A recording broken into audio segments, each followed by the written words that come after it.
What really worried me beforehand, before I even knew I had cataracts and might need the surgery, I was starting to get worried because you hear of all these old people, and I'm 74, all these old people like me that back off from night driving.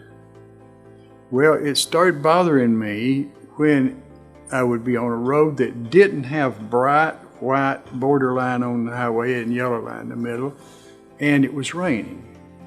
And the road was shiny with water, and then when you meet headlights, it caused a lot of glare, and I started feeling insecure.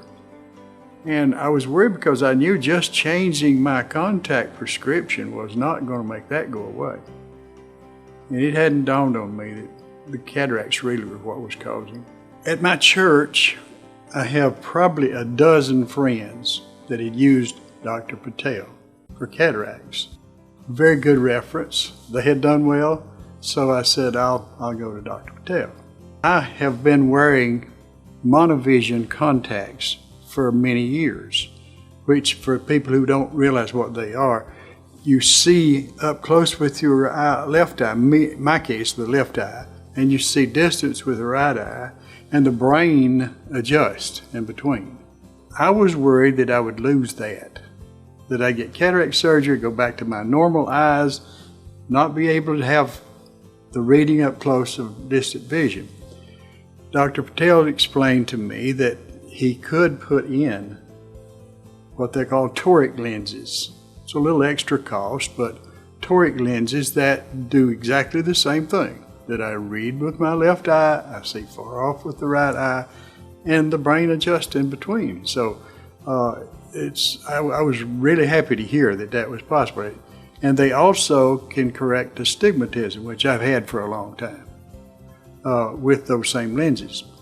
I envision surgeries, you get all undressed, you get that wonderful back open gown, and try to hold it together as you walk around. Well, in this case, you didn't have to do that.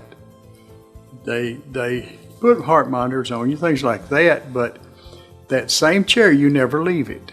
It converts into a surgery or a surgical table when they carry you in there. It manipulates and you are lying flat with your head in the position they need you, and you go through the surgery, you come back to the post-op, and when you're feeling like it, which is just about immediately, they raise it back up to a chair. But if I had a problem, needed to cough or sneeze or something like that, just to raise my hand.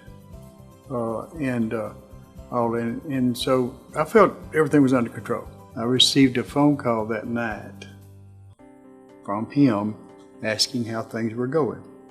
That night, the night after each surgery. And that's impressive. Of course, you go home with a patch over your eye. Now, it's not a total blacked out patch. It is really they call it an eye shield. And it has holes in it, kind of like a screen wire. And you can still see through it. I got home, and that night I liked to watch the Atlanta Braves. And I could look through that left eye at my TV, and I closed the right eye, and their uniforms were bright. I closed the left eye, they were ivory colored. It just amazed me that I had been looking at a dull tan or ivory color all the time, and I didn't know it. The most taxing thing is to be faithful to put your eye drops in as they ask you to put them in. And they don't just say, now you do this 3 times a day or 6 times a day or something. You have a sheet. And it's a checkoff, a column of checkoff blocks, but under each medication and when you're to do it. And if you will look at it and check off as you're supposed to, put the drops in, it's very organized, it's not pressure, it's not, oh goodness, did he say 3 times or 4 times, you know. My wife is kind kind of jealous of me sometimes. Shortly after the surgery, we would be driving down the road, maybe in strange territory, and be looking for a street. And she got kind of to where she didn't try to help me because she doesn't have as good eyesight as I do now. And I'd say, I see it way down yonder, that so-and-so street, you know. And can you really read that? And I said, yes. Some people say they see colors better. I do see colors better, but I see detail better. I look out at the trees, and where it was a mass of green, I see individual leaves. And that's just great. Just totally great.